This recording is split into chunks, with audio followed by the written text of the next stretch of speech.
Você viu o título deste vídeo, Não Estude Teologia, e deve ter pensado, aí vem mais um cara pregando contra a teologia, falando para as pessoas não estudarem. Mas note que eu coloquei aí reticências depois da palavra teologia. Você vai entender por quê. Antes de tudo, eu quero te dizer que fazer um curso de teologia não é necessariamente estudar teologia. Você, ao fazer um curso de teologia, no grau que for, você pode fazer um bacharelado, você pode fazer um mestrado, um doutorado, você pode simplesmente estar tendo contato com um aspecto da teologia, com a teologia de um grupo, de um determinado segmento. Isso não é estudar teologia. Na verdade, quando nós falamos de estudar o que quer que seja, nós falamos de conhecer, de esmiuçar, de analisar por diferentes pontos de vista. Isso vai muito mais além do que fazer um curso. Muitos teólogos, muitas pessoas que estudaram, entre aspas, que fizeram cursos, na verdade não estudaram de fato a teologia. A minha experiência com a teologia foi mais ou menos a seguinte. Primeiro, após a minha conversão, eu obviamente tive contato com uma teologia mais ortodoxa, aquela coisa, né, mais certinha, obedecendo ali as regras das denominações que se entendem ortodoxas, enfim. Então, tanto, né, e isso eu falo dentro do meio evangélico protestante, eu tive contato, estudei um pouco, tanto a teologia do ponto de vista pentecostal, reformada, enfim, tive ali contato com essas diferentes ideias. Eu tive um forte contato com a apologética cristã, até na época estudei pelo Instituto Cristão de Pesquisas. Daqui a pouco eu vou falar um pouco mais sobre como a minha visão mudou a respeito desse tema. E com o passar do tempo eu tive um certo contato com a teologia mais liberal também. Então, dentro de mais ou menos 10 anos, eu fiz um bocado de cursos de teologia em nível de graduação, pós-graduação, tanto livres como reconhecidos pelo MEC, e acabei tendo uma visão razoavelmente ampla da teologia. Acabei tendo também um contato com o pessoal mais da esquerda, da teologia da libertação, lá na Universidade Metodista. E além disso, eu pude estudar a teologia e a religião de uma maneira geral, não só do ponto de vista da teologia, que traz a visão da própria fé, como também da ciência da religião, que eu pude fazer uma especialização em ciência da religião pela PUC de São Paulo, e também através da filosofia. Eu fiz um mestrado e um doutorado em filosofia e acabei estudando Voltaire, que foi um crítico muito forte da visão cristã, e também um leitor bastante assíduo da Bíblia, e fez uma crítica bem contundente a várias passagens da Bíblia. Aqui na descrição do vídeo eu vou colocar bastante coisa para você, tá? Aqui do meu canal. Vou colocar aqui um videozinho curto em que eu falo um pouco sobre ciência da religião, um vídeo que eu falo sobre Voltaire, e vou deixar aqui link se você quiser ler esse monte de página aí que eu escrevi sobre Voltaire na filosofia, no mestrado, no doutorado, tá aí para você dar uma olhada. Mas por que eu estou falando para você não estudar teologia? Porque você vai chegar diante de um mundo de conhecimentos que está muito além do teu cursinho de teologia. Por mais respeitável que ele possa ser, você pode estar fazendo um bacharelado numa universidade tradicional, reconhecida, protestante, católica, o que for, mas o estudar teologia está muito além de uma formação em uma instituição, seja ela qual for. Eu vou falar muito resumidamente sobre isso, mas eu acredito que vai ser suficiente para você entender o que eu quero dizer. Primeiro, como eu falei, a minha primeira experiência de estudar teologia foi dentro de uma visão ortodoxa. Agora, mesmo mesmo se você começar a estudar seriamente a teologia se limitando ao campo da ortodoxia, se você for honesto intelectualmente, quero dizer, se você analisar os argumentos do teu grupo, da tua fé, da tua denominação, da tua igreja, e analisar os argumentos de outros grupos com honestidade, sem preconceito, você vai ver que a coisa é muito mais complicada do que o teu pastor te ensina, do que o teu professor de escola dominical te ensina, ou do que até o teu professor de teologia te ensina. Por exemplo, vou ficar num nível bem de coisa bem básica aqui, tá bom? Dentro do campo da ortodoxia, a gente tem, por exemplo, questões como predestinação e livre-arbítrio. O calvinista pega lá meia dúzia de texto e diz que a doutrina dele está certa. O arminiano pega lá uma dúzia de texto e diz que a doutrina dele está certa. No meu entendimento, o arminiano torce os textos que os calvinistas usam a seu favor corretamente, e os calvinistas torcem os textos que os arminianos usam a seu favor corretamente. No final das contas, depois de muitos anos que eu estudei toda essa questão e li a Bíblia várias e várias e várias vezes, não só lendo inteira, mas como também estudando por diversos assuntos, eu cheguei à conclusão de que esse assunto não tem uma solução satisfatória. Embora, se você for sentar com um calvinista, ele vai dizer que tem. Ele vai pegar textos que falam da salvação para toda a humanidade e vai dar uma adulteradinha nesses textos. E o arminiano vai pegar os textos que falam de predestinação, Romanos 9, por exemplo, que é bem pesado, e vai dar uma adulteradinha também. Tá? Se você for honesto, na minha opinião, você vai chegar a essa conclusão. Outros assuntos mais, eu estou só dentro do campo da ortodoxia e pegando só alguns assuntos, como por exemplo, o assunto dicotomia versus tricotomia. Quem tem razão?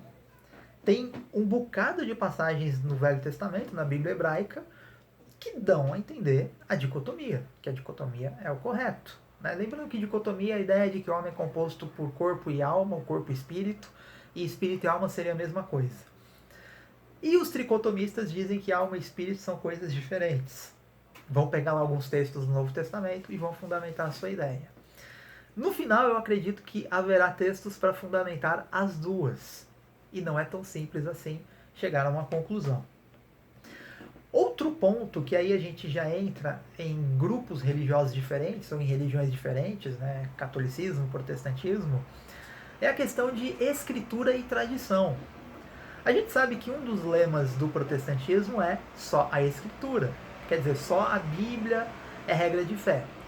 E o catolicismo romano traz a ideia de que a escritura, junto com a tradição, né, formam a fé, a regra de fé, conceitos teológicos sobre Deus, enfim.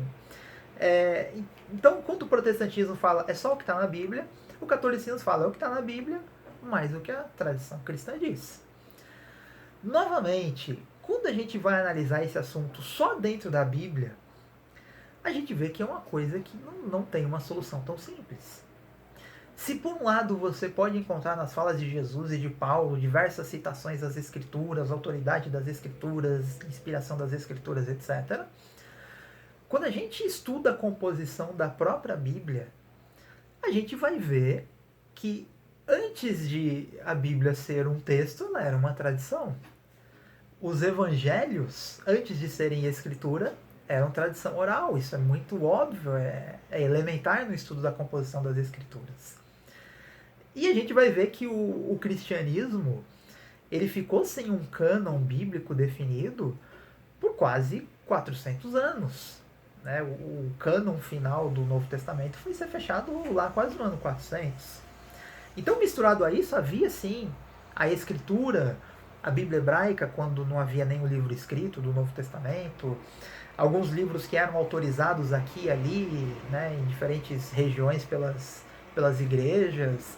E no final das contas, novamente, se você usar de honestidade intelectual, seja você católico ou protestante, você vai reconhecer que nenhum dos dois lados tem argumentos 100% definitivos.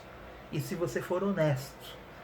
Mas a maior parte dos teólogos que eu conheço não consegue chegar a esse nível. Sabe por quê? Porque se ele reconhecer a razão do outro, o fundamento da religião dele, da denominação dele, vai ter problemas. E aí não tem só um problema intelectual, um problema moral, às vezes tem um problema institucional, tem a posição do cidadão, tem carreira, tem um monte de interesses que entram aí nessa jogada. Então, no final das contas, um não pode dar muita razão ao outro, tá? Na maioria das vezes. Saindo do campo da ortodoxia, isso eu estava só na ortodoxia, hein? Falando só dos problemas que existem entre as diversas doutrinas da visão ortodoxa dentro do protestantismo versus catolicismo, aí você pode estender isso para anglicanismo, igreja ortodoxa, enfim, para onde mais você quiser, tá bom?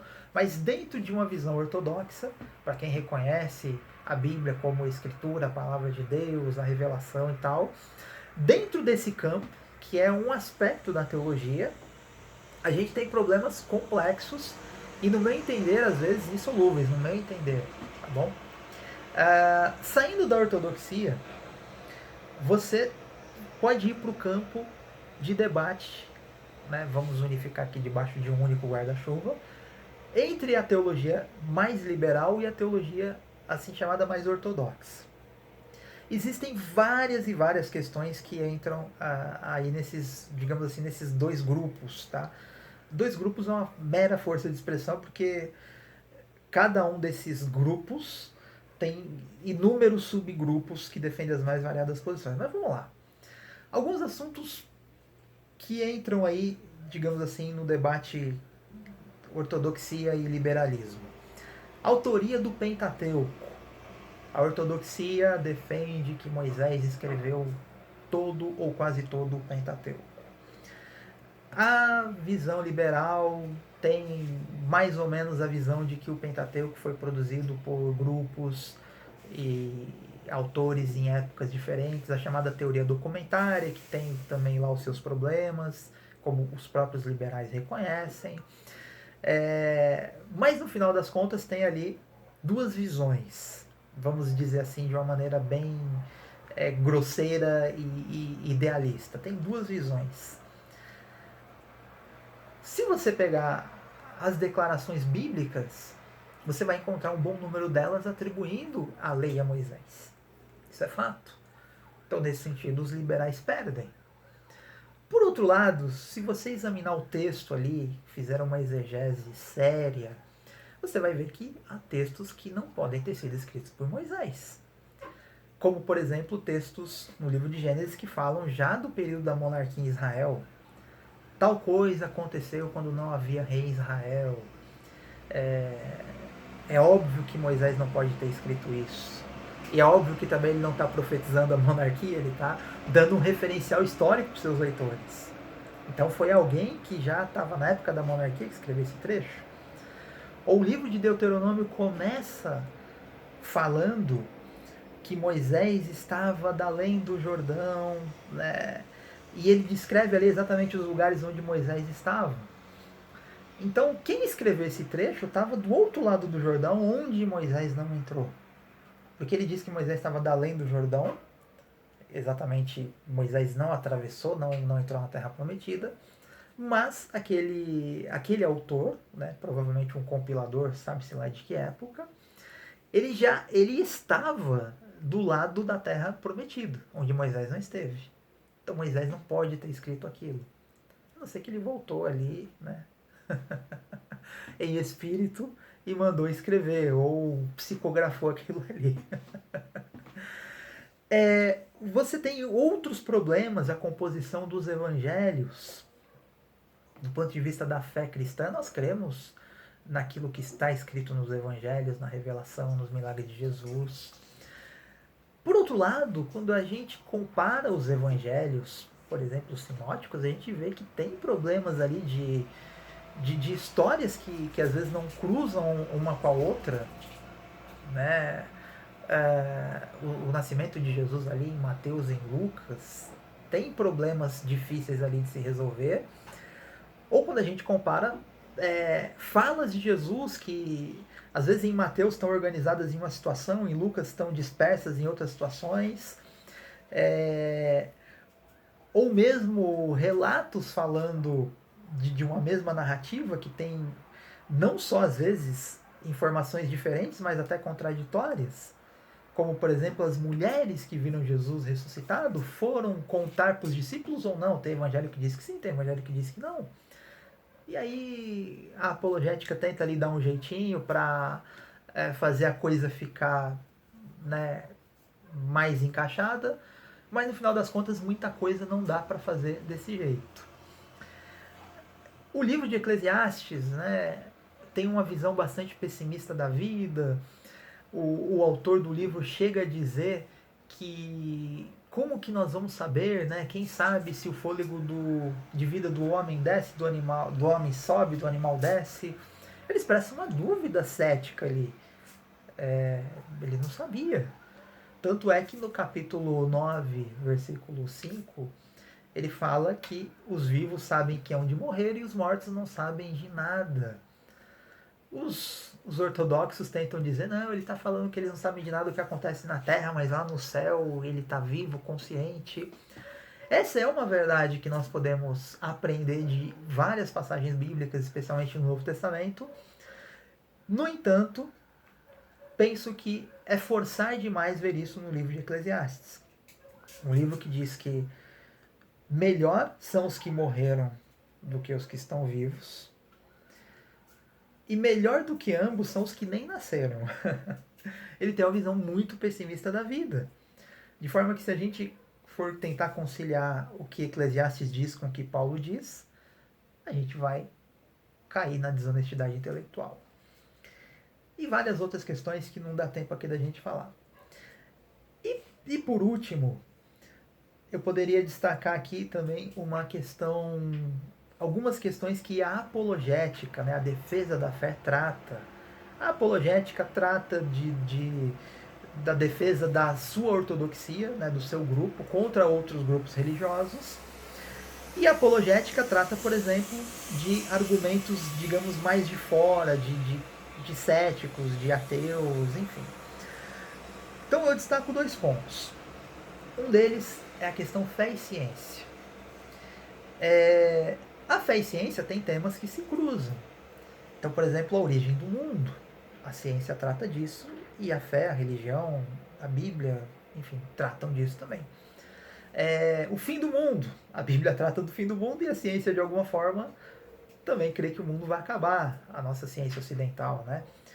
Segundo o autor italiano Umberto Galimberti, a ciência, ela de certa forma, ela é uma filha do livro de Gênesis, porque ela tem uma visão linear, né? A história tem um começo, um meio e um fim, ainda que a ciência estenda bastante esse tempo. Mas, o que eu gostaria de dizer? Eu não vou nem entrar na questão teórica da ciência ou do que a fé diz, mas eu vou te dizer o que eu já vi, que vai provar vai demonstrar o limite das duas áreas, da fé e da ciência. Eu já vi pessoas desenganadas por médico, digamos, vamos dizer assim, a ciência ali falando, não tem jeito, acabou, essa pessoa vai morrer.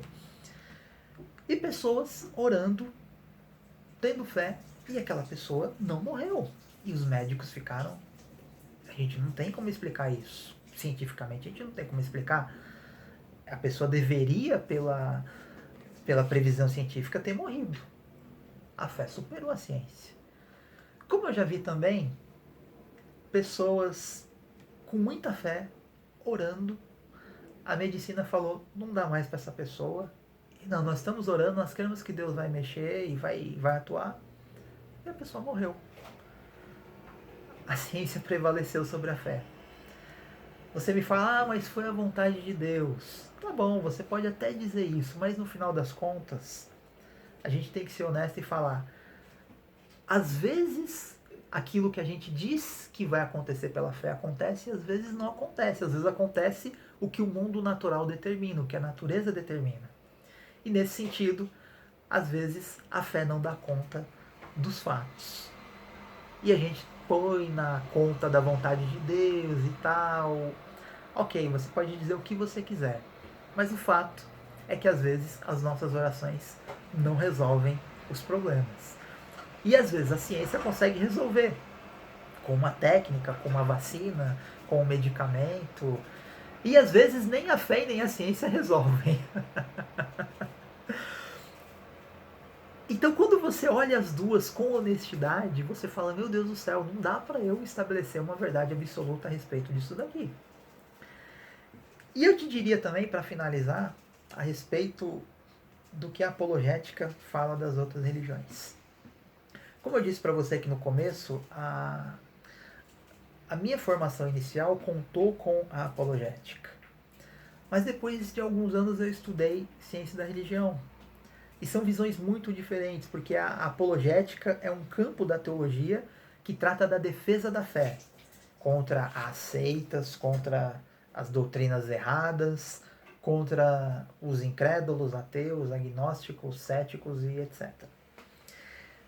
Ok, eu tive a oportunidade de estudar a religião por meio da apologética, tanto na teologia ortodoxa como especificamente na apologética.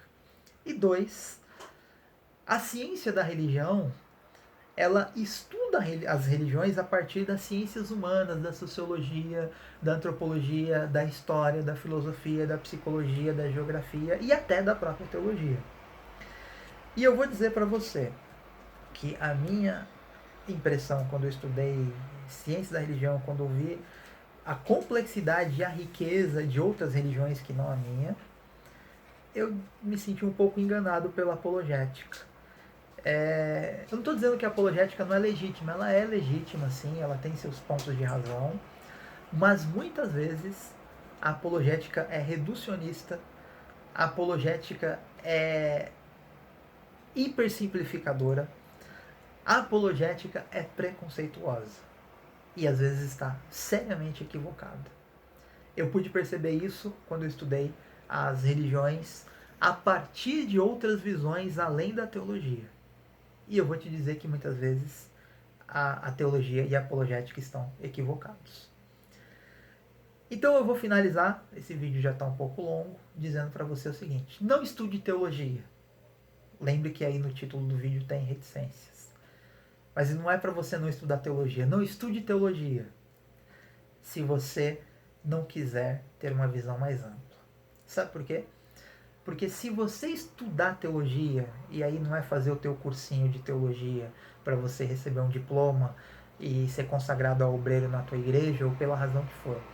Se você estudar seriamente a teologia nos seus diferentes ângulos e pontos de vista, você vai ter algumas certezas, você vai ter muitas dúvidas, e você vai ver que o teu grupo, seja ele qual for, você pode ser evangélico pentecostal, você pode ser reformado, você pode ser católico, você pode ser voltado para a teologia da libertação, você pode ser contra a teologia da libertação, você pode ser um cristão mais desvinculado de denominações, você pode ser quem você for, pertencer ao grupo que você for, ter a visão que você tiver. Se você estudar teologia seriamente, e se você ainda incrementar esses seus estudos uma visão da religião por meio de outras ciências, além da teologia, você vai ver que o cenário é muito mais complexo e que, no final das contas, ninguém tem total razão.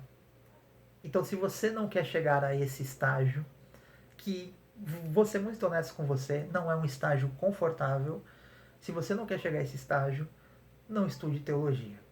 Fique aí no teu curso, estude aí no teu curso, que você vai ter um conforto mental maior e você talvez seja até mais feliz.